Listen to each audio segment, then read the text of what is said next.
पहला क्वेश्चन है प्रसर्व की तृतीय अवस्था समान अवधि कितनी होती है। मतलब आपको पता है first stage, second stage, third stage, तो यहाँ पे थर्ड स्टेज का नॉर्मल पीरियड पूछ रहा है। देखिए ऐसे नॉर्मल 30 मिनट तक माना जाता है कि 30 मिनट तक जो है ये 30 मिनट हाई हो जाता है, ठीक है, 30 मिनट हाई हो जाता है। नॉर्मल आपका जो होगा 30, 15, 4, 2 कितना होता है नॉर्मल जो है 15 मिनट होते हैं।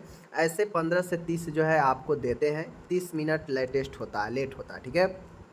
आगे है दूसरा है समान प्रसर्व को क्या कहते हैं। देखिए नॉर्मल तरीका पर अगर किसी को जो है लेबर हो जाए तो नॉर्मल लेबर को हम लोग यूटोसिया, डिस्टोसिया, ट्रू लेबर और सुपीरियस लेबर, तो आपको पता होना चाहिए कि जो यूटोसिया होता है इसको हम लोग दूसरे भाषा में नॉर्मल लेबर भी कहते हैं, ठीक है।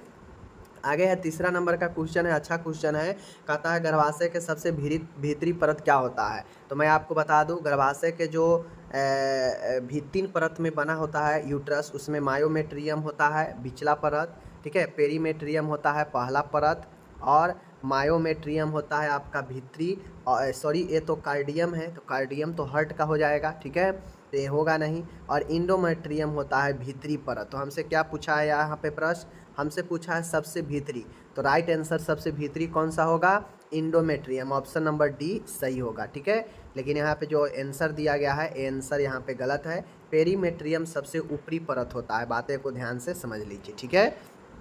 चौथा नंबर का क्वेश्चन है निम्न दवाइयों में से कौन सी दवाई गर्भ अवस्था के समय होने वाले दौरे को रोकने के लिए की जाती है।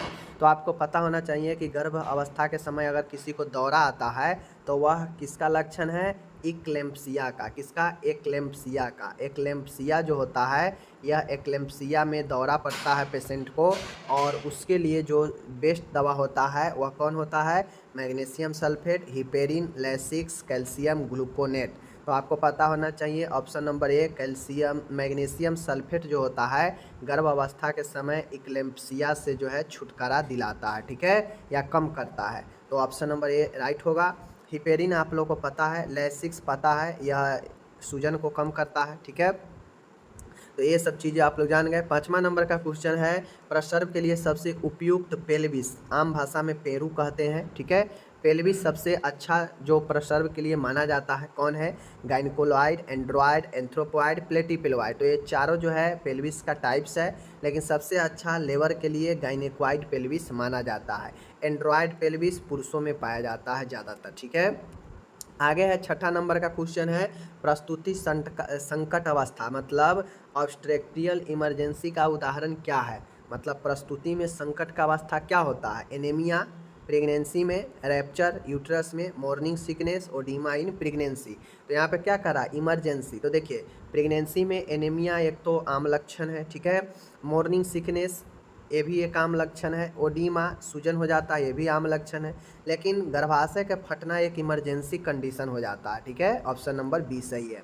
सातवां है प्रसर्व के बाद के 6 सप्ताह के समय क्या कहलाता है। जैसे आज अगर किसी का प्रसर्व हुआ तो आज के बाद से 6 सप्ताह तक के समय क्या कहलाता है, एंटीनेंटल ये तो प्रसर्व से पहले होता है, लेबर जब बच्चा जन्म लेता है वो होता है, इंट्रापार्टम जब लेबर चल रहा होता है, और पीरिपेनियम जो होता है प्रसव उपरांत, इसी को हम लोग पीरिपेनियम को जो है कहते हैं प्रसर्व के बाद 6 सप्ताह का समय, ठीक है। आगे है आठवां है वह दवा जो गर्भाशय संकुचन की रोकथाम के लिए प्रयोग की जाती है। यहाँ पे क्या कर रहा है, यूट्रस के कंट्रैक्शन को रोकने वाली दवा, ठीक है, रोकने वाली, चालू नहीं, चालू करने वाला होगा तो ऑक्सीटोसिन भी कंट्रैक्शन को चालू कर देता है, ठीक है, लेकिन यहाँ पे कौन सा दवा होगा, टोकोलाइटिक एजेंट। टोकोलाइटिक एजेंट क्या करता है कि यह गर्भाशय को शांत करता है, उत्तेजना को कम करता है, जिससे कंट्रैक्शन रुकता है, ठीक है।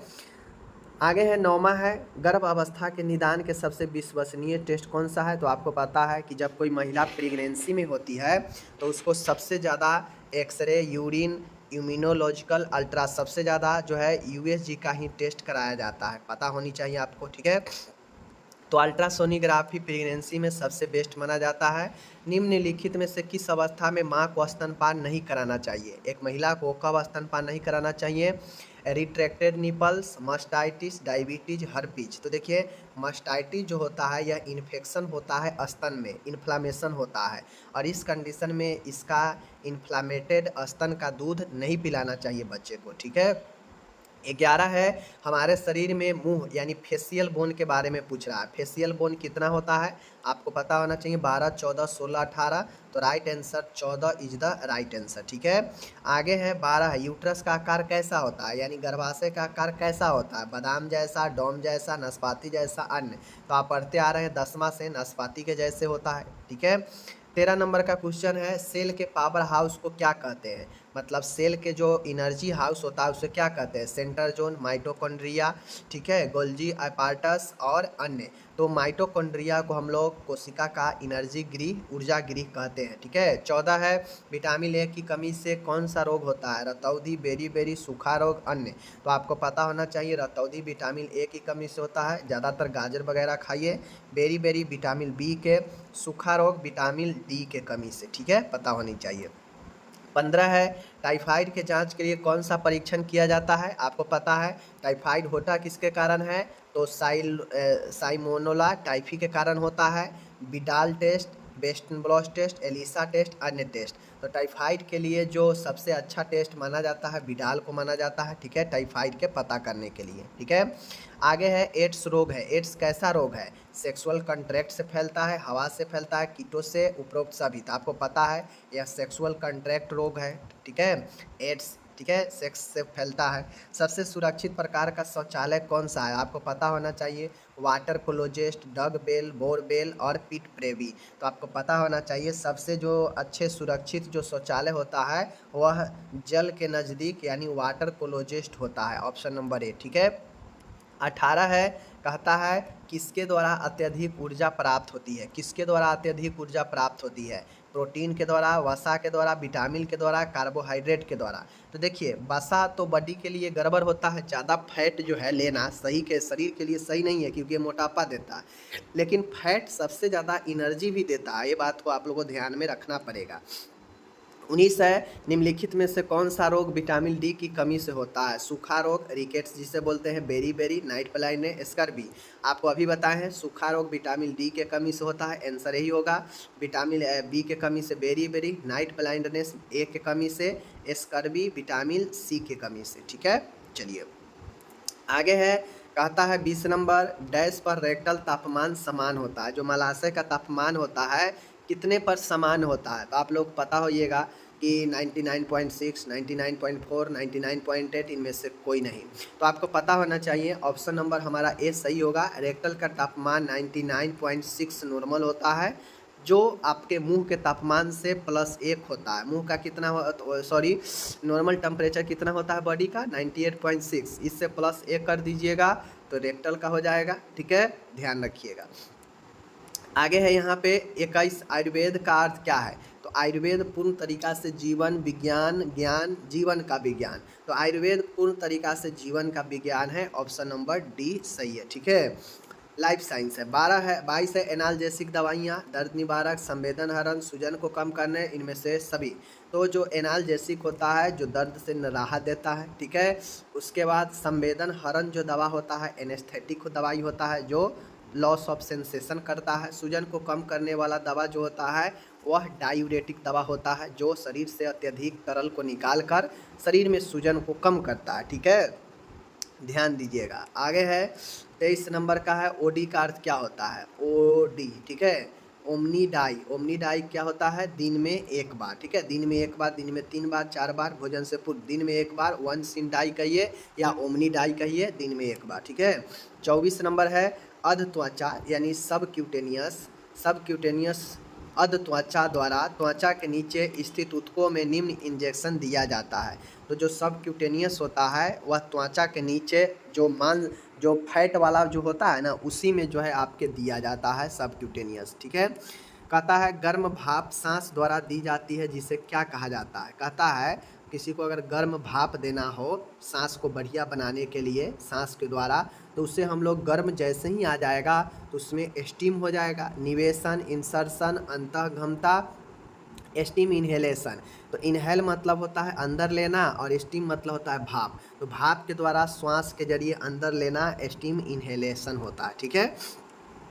26 है एपिडेमियोलॉजी, त्रिभुज में निम्न में से कौन सम्मिलित नहीं होता है। अब जो एपिडेमियोलॉजी पता होगा आपको कि एक होता है आपका होस्ट होता है, ठीक है, एक होता है आपका वातावरण होता है, ठीक है, और एक आपका होता है एजेंट होता है। कारक, वातावरण और होस्ट, ठीक है, वातावरण, कारक और आपका जो है पोषक वही होता है, समझ गए ना, एजेंट। तो इनमें से समूह जो है नहीं होगा। ठीक है। चलिए आगे है 27 है एस्क्लेरेसिस लम्ब्रेवाइड, एक प्रजाति है किसका, आपको पता होना चाहिए कि एस्क्लेरेसिस जो होता है वह एक गोल कृमि का प्रजाति है। जो कीड़ा जो होता है, गोल कृमि, फीता कृमि, छोटे कृमि, अंकुश कृमि, तो गोल कृमि एस्क्लेरेसिस लम्ब्रिक्वाइड्स जो है गोल कृमि का प्रजाति। ठीक है। 28 है पोलियोमेलाइटिस का कारण क्या होता है। पोलियोमेलाइटिस मुख मार्ग, मलीय मार्ग, मुख, मलीय, त्वचा के संपर्क। आपको पता होना चाहिए कि जो आपका पोलियोमेलाइटिस होता है यह मुंह और मल दोनों रास्ते से फैल सकता है। ठीक है, पोलियो जिसको बोलते हैं। 29 है universal immunization programme, universal UPI, ठीक है, UPI universal programme, UIP universal immunization programme का पुराना नाम क्या है, पुराना नाम ईपीआई, ठीक है, पीपीआई, बीएफएचआई, आरसीएच। ठीक है, ये आप तीनों का जो है लिखिए, फुल फॉर्म तीनों का आप लोग कमेंट में बताइए। इसका right answer EPI, expanded programme of immunization. ठीक है। उसके बाद है 30 है क्लोएस्ट्रम स्रावित होता है। क्लोएस्ट्रम क्या है, यह प्रथम मिल्क होता है जो स्तन से निकलता है बच्चे के जन्म के बाद, शिशु के जन्म के बाद पहले 7 दिन तक, शिशु के जन्म के बाद पहले 15 दिन तक, शिशु के जन्म के पहले 3 दिन तक, शिशु के जन्म के बाद प्रथम 30 दिन तक। जो सबसे इस ऑप्शन में कम होगा वही राइट आंसर होगा। ठीक है, सबसे कम कौन है, यहाँ 7 है, 15 है, 30 है, 3 है, तो राइट आंसर ऑप्शन सी होगा। ठीक है। 31 नंबर है नवजात शिशु का पहला मल कहलाता है। तो आपको ये भी पता है नवजात शिशु के पहला मल पीला होता है, काला होता है, यूकोनियम होता है, म्यूकोनियम होता है, तो पहले मल को म्यूकोनियम कहते हैं। ठीक है। आगे है 32 नंबर समान शिशु का अपगार कितना होता है। अपगार आप लोग को पता है 0 से 3, ठीक है, 7 से 10, ठीक है, तो समान अपगार स्कोर कितना, 4 से 6, ठीक है, 7 से 10, 0 से 3, 5 से 6। तो आपको पता होना चाहिए कि जो समान अपगार स्कोर होता है 7 से 10 माना जाता है, इसमें बच्चा बेस्ट माना जाता है, और अपगार स्कोर जो है जन्म के 1 घंटे के भीतर करना चाहिए। ठीक है। कहता है वह रोग जिसमें कॉप्लिक स्पॉट दिखते हैं, कॉप्लिक स्पॉट जो छोटे छोटे जो लाल लाल धब्बा दिखते हैं वह किस में दिखते हैं, हैजा में, मिजल्स जिसे खसरा कहते हैं, कुकुर खांसी में, मियादी बुखार, टाइफाइड में। तो जो खसरा होता है इस खसरा में, मिजल्स में जो है कॉप्लिक स्पॉट देखते हैं। 34 है HIV संक्रमण से पीड़ित बच्चों को दिया जाने वाला उपचार क्या होता है। तो FRT, ART, OPT, MDT, ठीक है, मल्टी ड्रग रेसिस्टेंट, ये अलग होता है। ठीक है। ART एंटी रेट्रोवायरल जो थेरेपी होता है, ऑप्शन नंबर ए, बी सही होता है, HIV में दिया जाता है। ठीक है, ART थेरेपी। 35 है दूध के दांतों की संख्या कितनी होती है। तो टोटल 32 होता है, उसमें दूध के दांत की संख्या 12, 16, 20, 24। Right answer option number C, ठीक है, 20 होता है दूध के दांत। ओके। 36 है ब्लड क्लॉटिंग फैक्टर्स के निर्माण को प्रेरित करने वाले विटामिन कौन सा है। आपको पता है कि कौन से विटामिन रक्त को थक्का बनाने में सहायता करता है, विटामिन के। विटामिन के जो है आपके ब्लड में क्लॉटिंग फैक्टर को प्रेरित करता है जिससे रक्त थक्का बनता है। ठीक है, तो विटामिन के राइट है। 37 है कहता है संयुक्त राष्ट्र द्वारा बच्चे को अधिकार मतलब चाइल्ड राइट्स को कब स्वीकार किया गया। 1956, 59, 74, 86। तो 1959 में जो है चाइल्ड राइट्स को स्वीकार किया गया। ठीक है, संयुक्त राष्ट्र। इनमें से कौन सा कारक सीखने को बढ़ावा नहीं देता है। जो लर्निंग होता है, आप लोग अगर साइकोलॉजी में पढ़े हैं तो आपको पता है कि लर्निंग क्या करता है। लर्निंग को कुछ चीज़ें ऐसे हैं जो लर्निंग को घटाता है, लर्निंग को रोकता है, ठीक है, प्रभावित करता है। तो कहता है इनमें से कौन कारक है जो सीखने को बढ़ावा नहीं देता, मतलब कम करता है। बुद्धि, बुद्धि तो भाई बढ़ाता है सीखने को। ध्यान भंग, प्रेरणा, अच्छा स्वास्थ्य। देखिए अच्छा स्वास्थ्य से भी आप अच्छे से सीखेंगे, बढ़ेगा सीखना। प्रेरणा, मोटिवेशन, मोटिवेशन भी बढ़ाएगा सीखने। लेकिन जो ध्यान भंग होता है, ध्यान भंग से आपका जो लर्निंग है वह प्रभावित होता है। तो ऑप्शन नंबर बी सही होगा। ठीक है। 39 नंबर है मनोविश्लेषण सिद्धांत यानी साइको एनालिटिक थ्योरी किसने दिया है। ये सब साइकोलॉजी का क्वेश्चन है। तो जो साइको एनालिटिक जो थ्योरी है या इसी को साइको एनालिसिस कह लीजिए, इसको सिगमंड फ्रायड ने जो है आपका दिया था, सिगमंड फ्रायड। ओके। 40 है आइसबर्ग सिद्धांत व माइंड स्ट्रक्चर मॉडल किसने दिया। ठीक है। आइसबर्ग, ठीक है ना, आइसबर्ग हिमशीत सिद्धांत जो है और मन संरचना मॉडल, यह दोनों एक दूसरे से रिलेटेड है। यह किसने दिया, तो यह दिया आपका मर्फी, अरस्तू, सिगमंड फ्रायड, डकार्टे। तो यह भी दिया सिगमंड फ्रायड। सिगमंड फ्रायड का बहुत बड़ा रोल है आपके साइकोलॉजी में, मनोविज्ञान में। ठीक है। इनमें से किसने जो है मनोविज्ञान को आत्मा का रूप में माना। तो लगभग जितने भी वैज्ञानिक आए ना, साइकोलॉजिस्ट आए, उन सभी ने जो है मनोविज्ञान को जो है आत्मा का विज्ञान, व्यवहार का विज्ञान, मन का विज्ञान ही बताया। तो अरस्तु, देकार्टे, प्लेटो सभी ने कहा, डी ऑप्शन सही होगा, सभी ने कहा कि मनोविज्ञान आत्मा का विज्ञान है। ठीक है। 42 है इदम को किस सिद्धांत के रूप में जानते हैं। इदम को हम लोग आईडी से लिखते हैं। ठीक है। और इससे हम लोग principle of pleasure, principle of serow, principle of anger और नोन एट अबव। तो right answer principle of pleasure के रूप में, खुशी के सिद्धांत के रूप में इदम को जानते हैं। ऑप्शन नंबर ए सही है। 43 है मन के सबसे बड़ा गोदाम क्या होता है। तो मन के सबसे बड़ा जो गोदाम आपको पता होना चाहिए, मन के जो ए स्ट्रक्चर ऑफ माइंड जो सिगमंड फ्रायड ने बताया, उसी में उन्होंने बताया 3 स्ट्रक्चर में बांटा, कॉन्शियस माइंड, सब कॉन्शियस, अनकॉन्शियस। ठीक है। कॉन्शियस छोटा, इससे बड़ा सब कॉन्शियस यानी सबसे बड़ा अनकॉन्शियस। इन्होंने आइसबर्ग सिद्धांत में इन्होंने बताया कि जैसे एक नदी है, ठीक है, ये नदी है, पानी है, इस पानी में एक बर्फ़ के टुकड़ा रखा गया बड़ा सा, तो बर्फ़ के टुकड़ा रखा गया, तो इन्होंने बताया कि जो डूब गया, जो ज़्यादा भाग डूबा हुआ है वह अनकॉन्शियस, ठीक है, जो दिखाई दे रहा है सतह पर वह सबकॉन्शियस, और जो ऊपर वाला भाग है यह कॉन्शियस। इन्होंने यही 3 चीज़ को बताया। ठीक है। तो राइट आंसर अनकॉन्शियस, अर्ध चेतन मन। ठीक है। 44 है इनमें से क्या एक दूसरे को भिन्न करती है, मतलब इनमें से कौन एक दूसरे को भिन्न करती है। लर्निंग, मेमोरी, इमोशन, यह सभी जो है मेंटल प्रोसेस है। ठीक है। यह सब एक मानसिक प्रक्रिया है, चाहे वो लर्निंग हो, मेमोरी हो, इमोशन हो। लेकिन पर्सनालिटी एक व्यक्ति के गुण को बताता है जिसमें सभी चीज़ें आ जाता है। ठीक है। तो ऑप्शन नंबर बी अलग है। 45 है थीमेटिक एप्रिएशन टेस्ट, TAT। ठीक है। TAT आप लोग कमेंट करके बताइए कि ये जो TAT टेस्ट होता है, थीमेटिक एप्रिएशन टेस्ट, यह किस लिए किया जाता है और इसको किसने दिया। तो Hermann Rorschach, Crow and Crow, Morgan Murray, Sigmund Freud. तो जो मर्गन एंड मूरे थे, ऑप्शन नंबर सी सही होगा। मर्गन एंड मुर्गे ने एप्रिएशन टेस्ट को प्रतिपादित किया, बट यह टेस्ट है किस लिए, आप लोग कमेंट करके बताइए अगर पढ़े हैं तो। ठीक है। 46 है कहता है व्यक्ति के स्मृति में कमी का अनुभव क्या कहलाता है। कोई व्यक्ति है मेमोरी में लॉस का उसे अनुभव हो रहा है, तो उसे मेडिकल भाषा में क्या कहते हैं। Alopecia, amnesia, anorexia. तो राइट आंसर होगा option number B amnesia. Memory loss को एमनेसिया के नाम से जानते हैं। एलोपेसिया जिसे बाल झड़ना, बाल गिरना, गंजापन को कहते हैं।